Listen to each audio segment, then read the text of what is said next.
Esse é o Ancapso e nós vamos falar agora sobre a situação na Ucrânia. Hoje, dia 4 de junho de 2023, são 8 horas da manhã aqui no Rio de Janeiro, 2 horas da tarde lá em Kiev, no momento que eu gravo esse vídeo.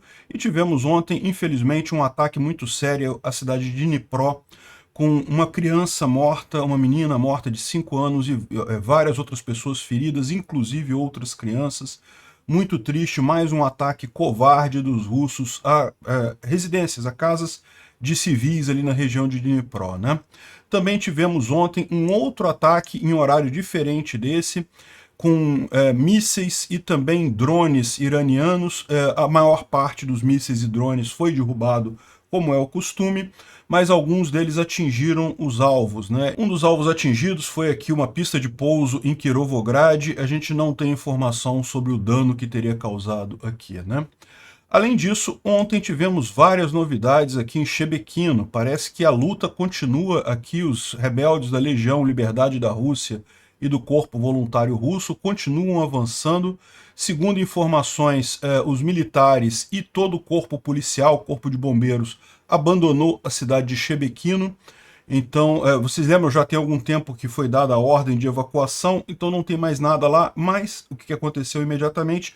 Os próprios russos começaram a fazer a pilhagem, né? Começaram a roubar as lojas da cidade, começaram a fazer um monte de maldade lá, né? Infelizmente, coisa lá dos russos mesmo, esse tipo de situação.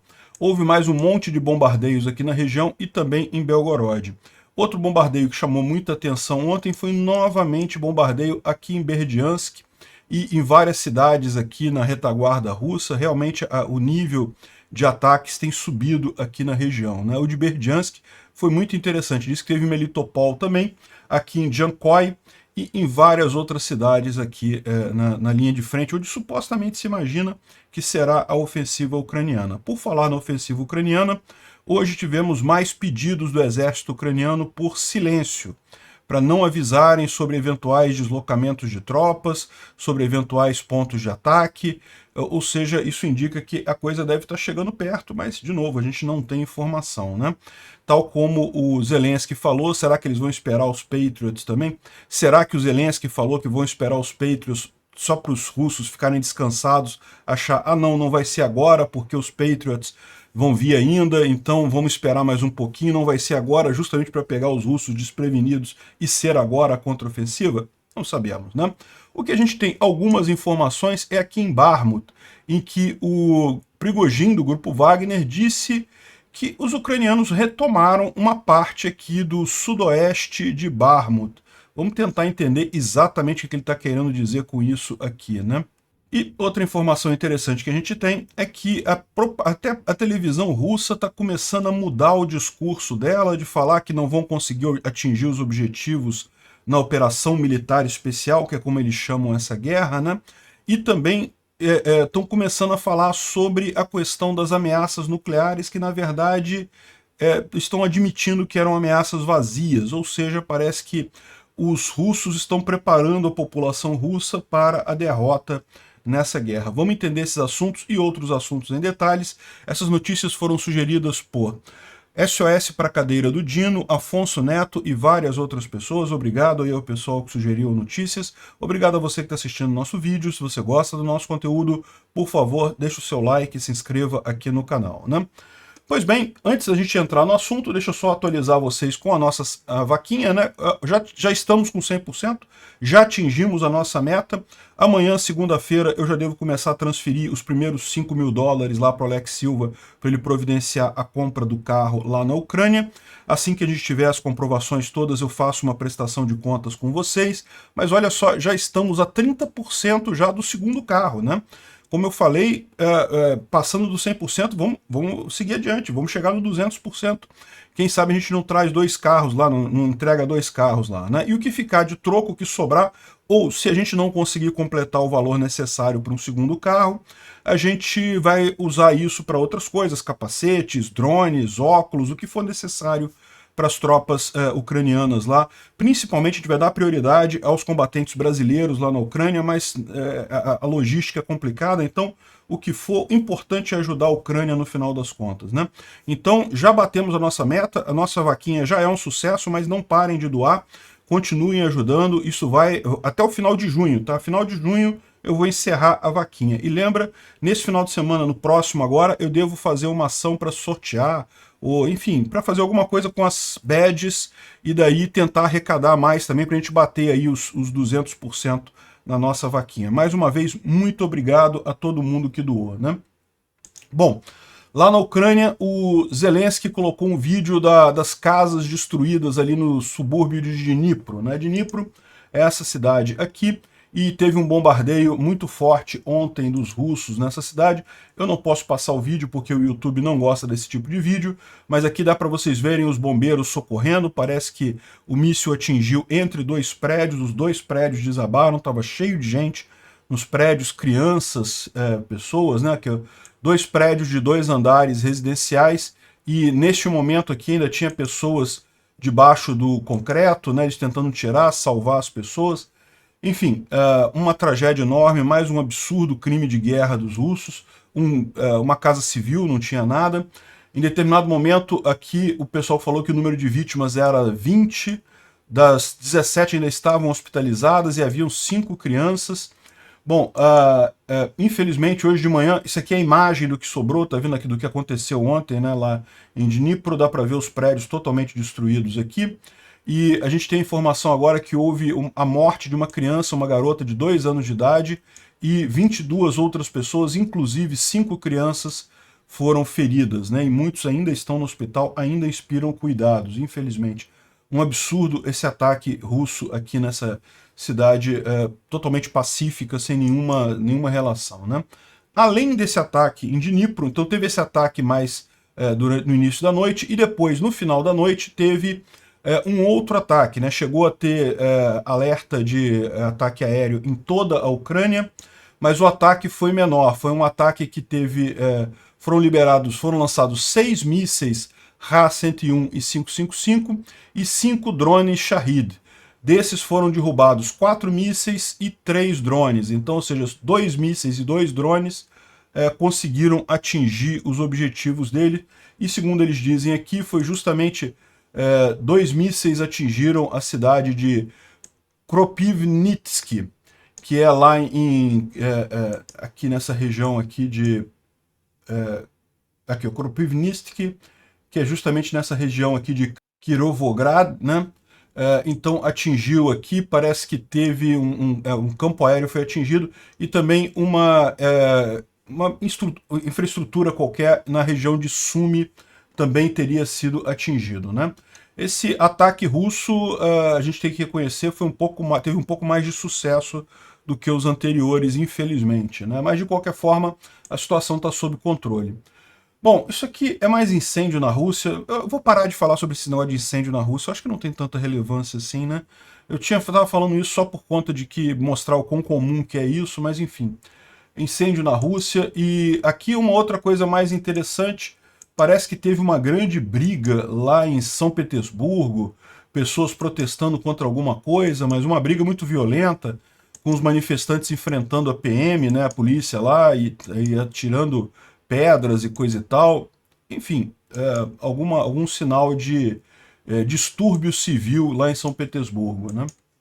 Falando sobre Belgorod, né, o terrorista russo ou blogger Igor Guzenko está reclamando das ações ucranianas lá em Shebekino, né?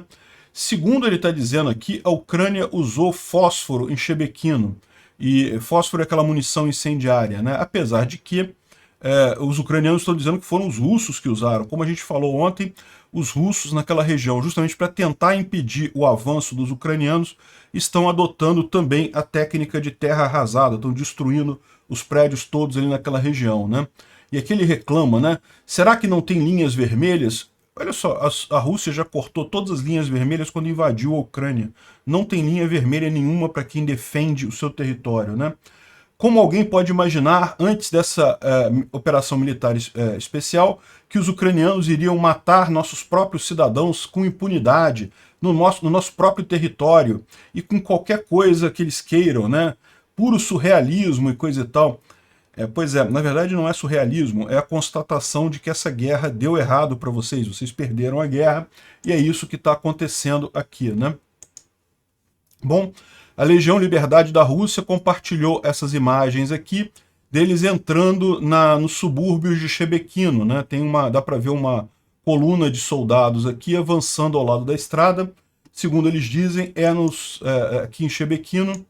Aqui em Shebekino é a cidade maior ali da região, né? A gente já falou que a Legião Liberdade da Rússia e o Corpo Voluntário Russo, eles já estavam aqui, Novaya Tavojanka aqui e Murom também, né? Parece que essas cidades já teriam dominado e agora estão chegando em Shebekino, né?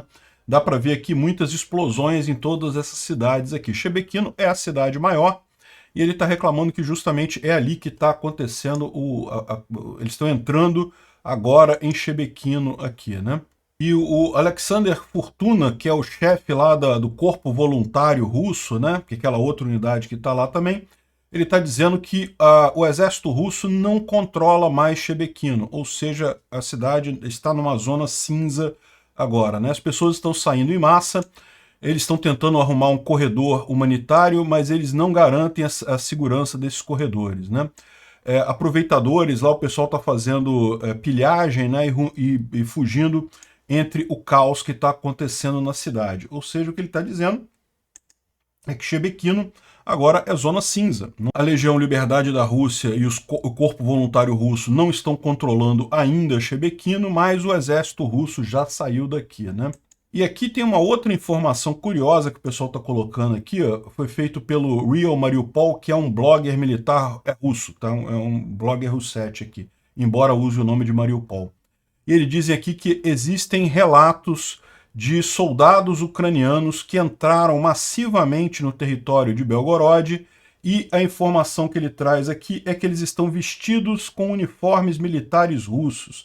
Eu acho lindo isso daqui, porque isso vai dar uma confusão, cara. Imagina o pessoal sem saber se as pessoas com uniforme militar russo são russos ou são ucranianos, né? Aí dizem que eles pegaram ambulâncias e carros de polícia e vários veículos de forças especiais, e agora eles estão trabalhando diretamente em Shebekino, tentando avançar além disso, dizendo ser de serviços de emergência, né? Importante, os sabotadores falam puro russo, né? A única maneira de distinguir é que eles podem não saber a área tão bem quanto os habitantes da região. E aí você tem um problema, porque lembra que os russos estão mandando para lá muitas tropas também para proteger a região, e também são tropas que, em tese, não conhecem a região tão bem assim, né? Então eles vão ter esse problema. É o problema que a gente mencionou há um tempo atrás, o fato de que a política expansionista russa acabou dando uma arma para os ucranianos contra a própria Rússia. Por quê? É muito fácil para um ucraniano reconhecer um russo. O russo não fala ucraniano. Mas para um russo reconhecer um ucraniano é muito mais difícil, né? Primeiro, em termos de biotipo, né, são muito similares, né? Todo mundo eslavo. Mas o russo não fala ucraniano, o ucraniano fala russo. Então o ucraniano pode se passar por um russo muito facilmente, enquanto que é difícil para um russo se passar por um ucraniano. Então, olha o problema que eles estão criando aqui. Agora imagina, mesmo que isso daqui seja mentira, eu não sei se é verdade ou se é mentira, é um blogger russo falando, a gente sempre tem que considerar a possibilidade de ser mentira, mas olha a dor de cabeça que isso vai causar, porque os próprios soldados russos, vestindo roupa russa, falando russo, podem ser identificados como ucranianos agora. Isso vai dar uma confusão enorme lá em Belgorod, né? E aqui a gente tem a imagem do pessoal que já está fazendo pilhagem lá na cidade, né? Roubando as lojas lá. E, infelizmente isso acontece, né? A cidade foi evacuada. No meio da confusão, parece a loja de eletrônico isso daqui, o pessoal fez a festa. Levou os telefones todos que tinham lá, né? Agora, eles falam aqui, ó, ou foi o próprio exército russo, ou cidadãos locais levando vantagem do caos na segurança, né? Porque diz que a polícia já saiu de lá, os bombeiros já saíram de lá, então não tem mais ninguém, e o exército russo também não está controlando a cidade. Então, na verdade, a cidade virou uma zona cinza. Se o cara é arriscado você andar lá, né? Se você andar por ali, você pode tomar um tiro de qualquer lado. Mas, para quem for corajoso o suficiente, fica relativamente fácil fazer esse tipo de coisa, né? O P-Style One aqui, ele reforça que as autoridades russas perderam o controle de Shebekino, estão tentando mandar reservas da linha de frente para lá para manter, para tentar conter o avanço ucraniano, mas o pânico já está disseminado entre os russos, né? Aqui, ó, existem reportes que as autoridades russas, né, imagino que seja russas aqui, estão cobrando 30 mil rublos por pessoa que quer ser evacuada da linha de frente lá na cidade, ou seja, até estão cobrando dos civis para tirar eles de lá, né?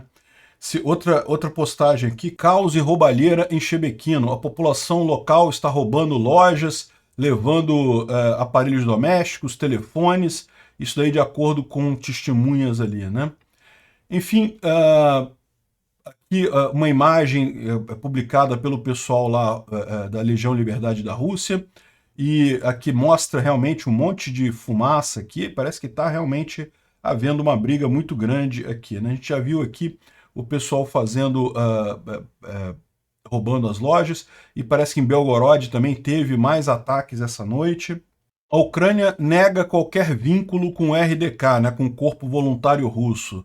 Os guerrilheiros do RDK inicialmente tinham contratos com a Legião de Defesa Internacional Territorial da Ucrânia, mas esses contratos expiraram. Agora o RDK é uma estrutura independente que pode aumentar até 5 mil soldados, segundo o Podolyak, e não tem nenhuma ligação com a Ucrânia, né? E aqui mostrando que à noite os russos usaram munição incendiária sobre a região de Belgorod, né? Belgorod, e estão acusando os ucranianos de terem usado isso sobre Shebequino.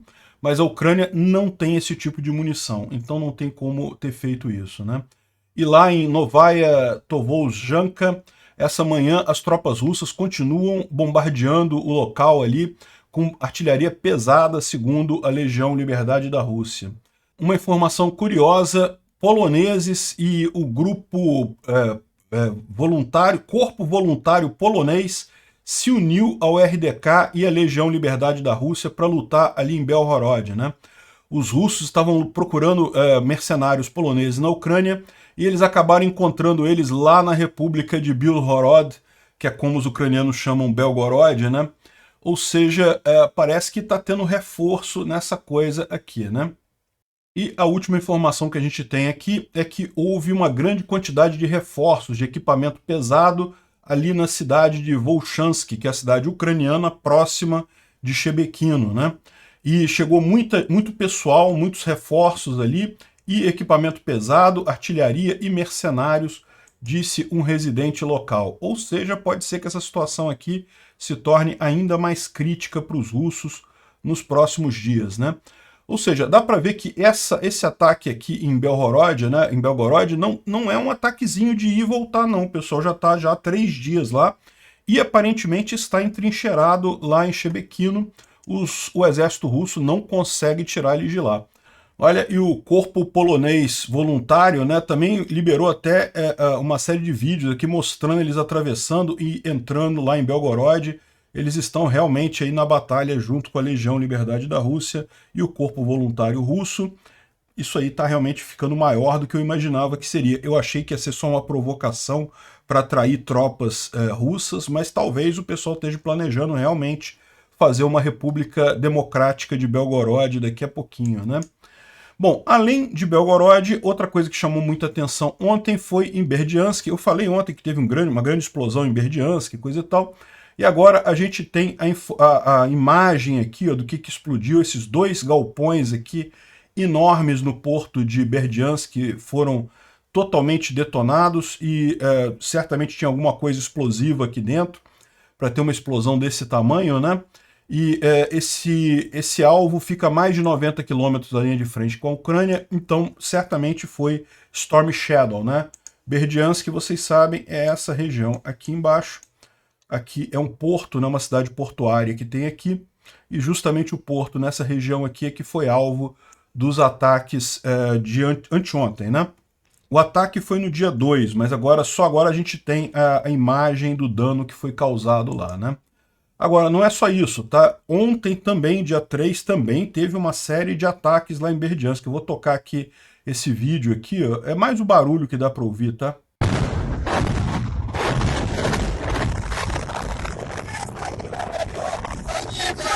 Esse barulho não dá para saber se é a explosão de alguma coisa chegando ou se é a defesa antiaérea aqui, ó. Mas tem algumas colunas de fumaça que foram fotografadas aqui ontem, né? Então, alguma coisa deve ter atingido ali novamente no porto de Berdiansk.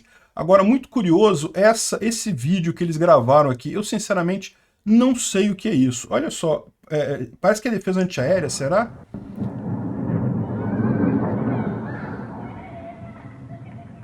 Tá vendo isso? Isso aqui parece mísseis de defesa antiaérea, mas a explosão que teve no meio do caminho ali não me pareceu defesa, não. Pareceu que atingiu alguma coisa. Agora, isso daqui, será que isso daqui é defesa antiaérea também? O que está acontecendo aqui? O que está explodindo aqui no ar, né? Vamos dar uma olhada.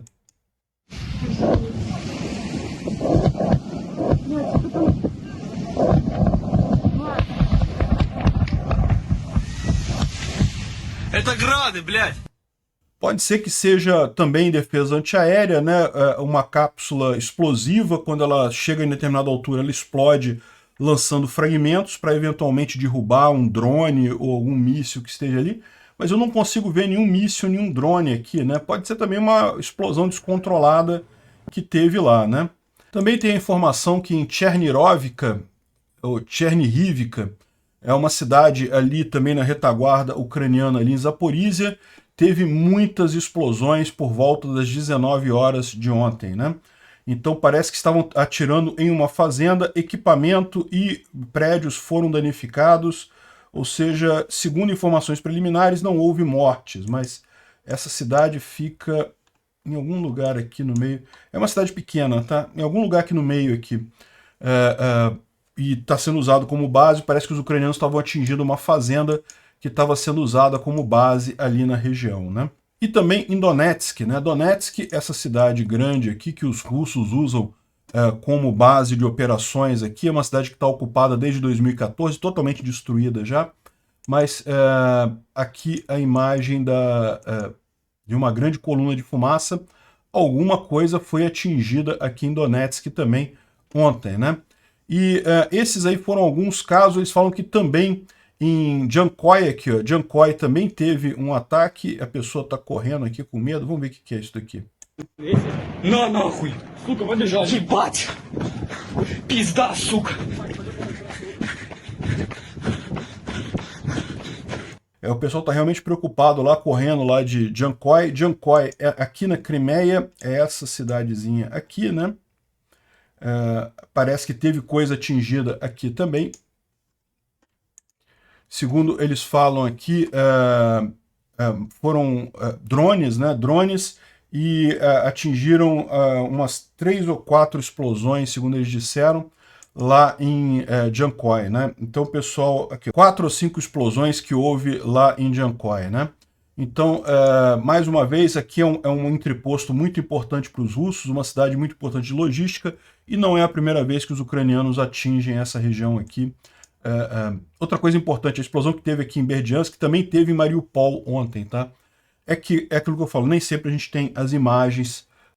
E aqui tem um resumo aqui de todos os lugares que foram atingidos ontem. Então, Shebekino, Berdiansk, Valuik, Tokmak, enfim, um monte de lugares aqui na retaguarda russa foram atingidos ontem, né?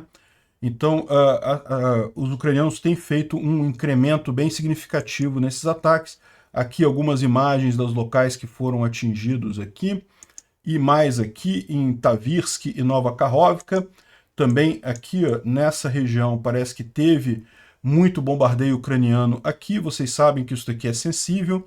Se os ucranianos pretendem fazer uma cabeça de ponte aqui, pretendem avançar a partir do rio de Dnipro aqui, eles certamente devem escolher Nova Kakhovka. É o local mais óbvio para fazer esse cruzamento aqui, né? Enfim, embora eles tenham já uma cabeça de ponte aqui próximo ao Leste, aqui em Nova Kakhovka é muito mais seguro, muito mais fácil deles fazerem isso. E ontem foi muito bombardeada essa região aqui.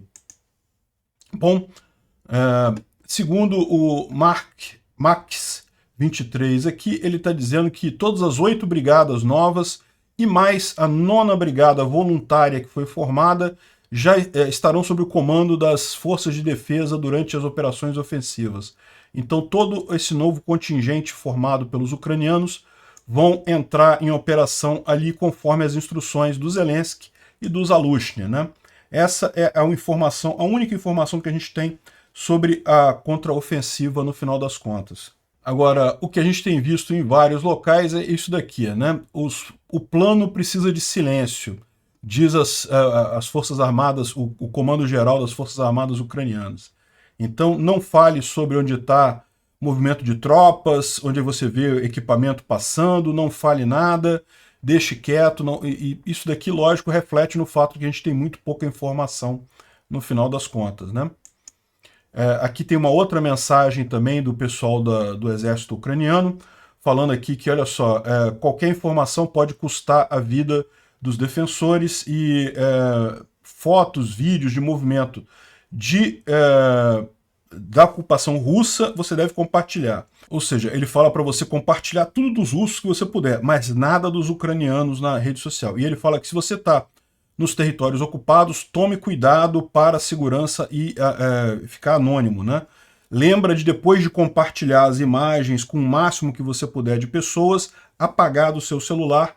Por quê? Porque os russos podem te procurar e querer ver o seu celular para ver se você compartilhou mensagens com informações, né? Então é isso daí. A guerra da informação, aí, a guerra da divulgação de posições e coisa e tal, já está acontecendo. Mas, bom, se a gente não pode falar sobre a contraofensiva em si, mas a gente tem pelo menos algumas informações aqui em Svatov, lá em Luhansk, né, nessa região mais ao norte aqui, que é justamente onde está lá o Batalhão dos Brasileiros, aqui em Novoselivka, né? A gente tem informação de que mais de 40 soldados russos mataram 2 comandantes e fugiram, desertaram com equipamento pesado, ou seja, um ato de motim aqui em Svatov. Acho muito bom, tomara que os russos continuem fazendo isso, né? Outra informação que a gente tem é sobre Bakhmut, né? O Syrskyi, que é o comandante daquela região ali, ele teve lá de novo em Bakhmut, distribuiu medalhas lá para os soldados que estão combatendo lá, e a informação que ele passou é que continua tendo batalha em Bakhmut, tá? Então, por exemplo, aqui é um exemplo da aviação ucraniana destruindo prédios que foram ocupados pelos russos, né? Dá para ver aqui, é bem naquele lugarzinho do avião aqui, tá vendo? Aquela esquinazinha do avião. Isso daqui é bem aqui em Bakhmut, nessa região aqui onde ficava a estátua do avião, né? Então aqui os ucranianos destruindo posições russas ali naquela região, aqui eles mostrando justamente essas posições, né? Como a gente tem falado, os ucranianos estão aproveitando para justamente dizimar os russos que estão tentando se reorganizar ali naquela região. E o Prigozhin ontem lançou a informação, e aí a gente não sabe. O Prigozhin está numa guerra de informação muito forte com o exército russo, então pode ser que essa informação aqui seja falsa, ele esteja falando isso só para cutucar o exército russo, mas segundo o Prigozhin, os ucranianos teriam avançado aqui no sudeste de Bakhmut, eles teriam retomado uma parte do sudoeste, não sudeste, né? Sudeste seria o lado de cá. Eles teriam retomado uma parte aqui do sudoeste de Bakhmut, teriam avançado aqui na cidade. A gente sabe que os ucranianos estão avançando nos flancos, mas em Bakhmut em si, até onde eu sei, não teria nada não, né? Me parece mais provável ser o Prigozhin querendo alfinetar o exército russo. Vamos ouvir um pouco o Prigozhin falando aqui. Да, к сожалению, такая информация имеется, что по какой-то причине подразделения, которые должны были находиться в садах, в которых мы каждый день несли потери, но тем не менее эту территорию сдерживали. Bom, eu não vou entender nada do que ele fala, mas basicamente, segundo o Ian Matviv aqui, o que ele está dizendo é justamente que os ucranianos teriam retomado uma parte grande aqui do sudoeste de Bakhmut de ontem para hoje, né? Vamos ver. De novo, eu acho pouco provável isso daqui, mas fica a informação, né? O Instituto para o Estudo da Guerra fala aqui sobre os ucranianos que ontem disseram que, em princípio, está tudo pronto para começar as operações da contraofensiva mais diretamente. Fala também aqui sobre... a gente já falou sobre isso ontem, né? Fala aqui também sobre a briga do Prigozhin com o exército russo, com o ministro da Defesa russo. e também com o Razman Kadyrov, né, dos Kadyrovitas, lá a gente falou sobre tudo isso ontem, e não tem mais nenhuma grande informação aqui, né. Tem uma coisa importante aqui, ó, um deputado da Duma, né, da Assembleia Russa, falou publicamente que a Rússia falhou em conseguir articular os seus objetivos para a operação militar especial na Ucrânia. Eu vou falar daqui a pouco sobre isso. Parece que está um pessimismo muito grande na televisão russa nesses últimos dias, né? Aqui, se você olhar os locais da linha de frente aqui, o Instituto para o Estudo da Guerra traz também essa visão aqui da linha de frente, né? Onde teve ataques foi aqui em Stelmarivka, aqui próximo a Svatov, né? Teve também mais aqui ao sul, Kremina, Lysychansk, na verdade aqui é Belgorod, onde tem a batalha aqui, né? Lysychansk é essa outra área aqui. Enfim, algumas batalhas por aqui, mas nada significativo, nenhuma mudança de fato, né, avanço significativo. Ele fala aqui também sobre Marinka. Marinka, como a gente disse, teve algum avanço russo aqui nos últimos dias. E o resto da linha de frente, nenhuma novidade, tudo sem nenhuma mudança, né? Esse aqui é só uma curiosidade, é um efeito chamado Fata Morgana, que diz que acontece em alguns lugares do mundo, né, em que você tem a coloração do mar se confunde com a coloração das nuvens, e daí você tem esse efeito especial aqui, que parece que os navios estão flutuando, né? Isso daqui foi no Mar de Azov, mas é muito comum nas Ilhas Britânicas também, daí o nome Fata Morgana do Rei Arthur, aquela história toda que dizia que tinha castelos que flutuavam e coisa e tal, é esse efeito, né? A cor do mar fica muito parecida com a cor das nuvens atrás, e aí dá a impressão que aquela coisa está flutuando ali na coisa, né? Enfim. Segundo o ministro da Defesa da Lituânia, o Putin está sendo enganado por suas tropas, né? Segundo ele está dizendo aqui, o exército russo está tentando toda noite destruir a bateria Patriot ucraniana, ou uma bateria Patriot ucraniana pelo menos, e não consegue fazer isso. Mas, segundo a versão oficial dos eventos, que está na mesa do Putin, essas baterias, todas as baterias já teriam sido destruídas na Ucrânia. É possível que isso aconteça realmente. Pode ser que estejam mentindo para ele, né? O Anton Gerashenko traz para a gente aqui a informação de que o espaço informacional lá da Rússia mudou um pouco agora no início de junho, né? Primeiro, a mensagem que a operação militar especial, né, que é a invasão da Ucrânia pela Rússia, não está indo tão bem quanto planejado, não está indo como planejado. Isso já tinha essa mensagem antes, isso agora se transformou em não será possível atingir os objetivos da operação militar especial, ou seja, os russos já estão se preparando para a derrota. Isso parece mais claro quando você vê que a intensidade das discussões sobre ameaças internas causadas por uma falha na invasão da Ucrânia está sendo mais discutido. Então o pessoal está falando sobre os riscos do que pode acontecer na Rússia com uma falha na Ucrânia. E o apelo para identificar e punir inimigos internos ficou ainda mais forte lá na Rússia, ou seja, já é o Putin se preparando para a derrota e se preparando para não cair do poder, para continuar no poder depois disso, né? E, segundo Gerashenko também, o Putin está com medo. Ele sabe que ele está perdendo essa guerra, e ele está perdendo o controle sobre a situação interna da Rússia, então ele precisa de uma pausa, precisa de um cessar-fogo, alguma coisa. Estão colocando cada vez mais recursos nessa guerra informacional, justamente para tentar chegar nisso daí, né? Nas últimas semanas, muitos propagandistas e pessoas que atuam nessa guerra informacional estão em ação, principalmente no Ocidente, tentando pedir a interrupção de envio de armas para a Ucrânia, enfim, e tentar chegar numa pausa, parar a guerra e coisa e tal. Eu não tenho dúvida nenhuma que existe um determinado molusco de 9 dedos que está envolvido nessa campanha aqui, né? Mas não tenha dúvida, o que ele diz aqui é que diplomacia não funciona com a Rússia, ou seja, a Rússia quer parar, quer interromper essa guerra, só para ele ganhar força, para ele se reagrupar, planejar e coisa e tal, para vir mais forte mais adiante. Então não adianta, a alternativa é realmente ganhar dos russos, né?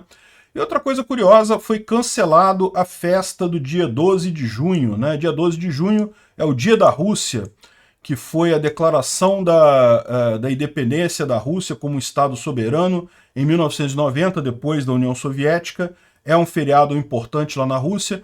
Vocês lembram, no início da guerra, isso teve até comemoração, o Putin fez um show lá da guerra e coisa e tal, mas esse ano não vai ter nada, não. E aqui está um exemplo que o Gerashenko traz para a gente aqui, falando sobre justamente um programa da televisão russa, dizendo que, olha só, a Rússia não tem recursos para conseguir controlar a Ucrânia, né? A Rússia agora não tem recursos para estabelecer controle sobre a Ucrânia. Com mais cedo essa situação parar, menos dano a gente terá em número de mortos e feridos, e pessoas doentes e aleijados e coisa e tal, e salvamos recursos gastos, né? Aí o outro comentarista falando aqui, para você então a vitória é só encerrar isso rápido, né? Ou seja, parece ser essa a visão deles. E uma outra coisa impressionante é justamente como eles estão abandonando a questão de chantagem nuclear, né? Chantagem nuclear já vinha acontecendo desde o início dessa invasão. A Rússia sempre se apoiou nisso, né? Olha, não pode mexer com a Rússia, nós temos bombas atômicas e coisa e tal. E por mais que a gente tenha falado que não, eles não vão usar, não faz sentido isso, não tem lógica nenhuma, isso funciona com algumas pessoas. Algumas pessoas levam a sério essa ameaça nuclear da Rússia, né? Enfim, agora parece que eles estão voltando atrás aqui, né? O cara fala aqui, olha só, ontem eu vi na televisão algumas pessoas arguindo ou pedindo que a gente mudasse para armas nucleares e coisa e tal, e esse tipo de fala, na verdade, coloca um grande risco para a segurança do nosso país. A transição de armas táticas para armas nucleares estratégicas pode acontecer de forma instantânea e imperceptível. Então, em princípio, nós não devemos falar sobre o uso de armas nucleares da parte da Rússia. Isso funciona a favor do inimigo, no final das contas. Isso acaba levando à demonização da Rússia. Essas pessoas que falam sobre armas nucleares devem ser paradas, né? E aí um outro analista fala aqui que, eu quero continuar o que você falou, você disse que apenas armas nucleares podem impedir o Ocidente de entrar no conflito, e eu acho que isso não pode pará-los, isso não vai pará-los, porque o uso de armas nucleares pela Rússia é o objetivo de um número de jogadores nesse jogo, né? Ou seja, ele está dizendo aqui que o Ocidente gostaria que a Rússia usasse uma arma nuclear, né? Eu vejo que um objetivo da Inglaterra é precisamente criar condições para que a Rússia não possa evitar usar armas nucleares. E aí a Olga entra falando que não, a Inglaterra ela não quer que sejam usadas armas e coisa e tal, e que não teriam como ser paradas e coisa e tal. A impressão que dá aqui é justamente que o fato de que o Patriot conseguiu derrubar o Kinzhal, que era a arma secreta dos russos para conseguir um ataque nuclear de sucesso, né?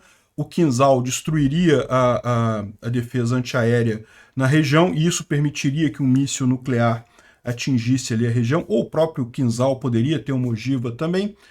Como o Kinzhal foi derrubado pelo Patriot, eles agora sabem que armas nucleares teriam uma chance pequena de efetivamente darem certo. Então, talvez o que a Inglaterra e os Estados Unidos queiram é que eles realmente usem armas nucleares justamente para anular essa ameaça de uma vez por todas. No momento que a primeira arma nuclear for desativada pelo Patriot, for derrubada pelo Patriot, aí a Rússia não tem mais absolutamente nada com que ela possa se dizer mais importante ou mais forte que qualquer coisa, né? Acabou todo o discurso de força da Rússia. Talvez esse seja realmente tudo que a Inglaterra quer. Ou, por outro lado, os analistas aqui estão falando de forma que realmente para desescalar isso daí, vendo que o caminho não é esse, não é ir para o lado nuclear, né? Eu acho positivo no final das contas. Acho bom que eles comecem mesmo a se planejar para a derrota dessa guerra. Obrigado por assistir o vídeo até o final. Além de curtir, compartilhar e se inscrever no canal, considere se tornar patrocinador com valores a partir de R$ 1,99. Clique no botão Seja Membro abaixo para saber as condições e vantagens de patrocinar o canal. Mais informações sobre o nosso projeto, visite nossos sites indicados na tela.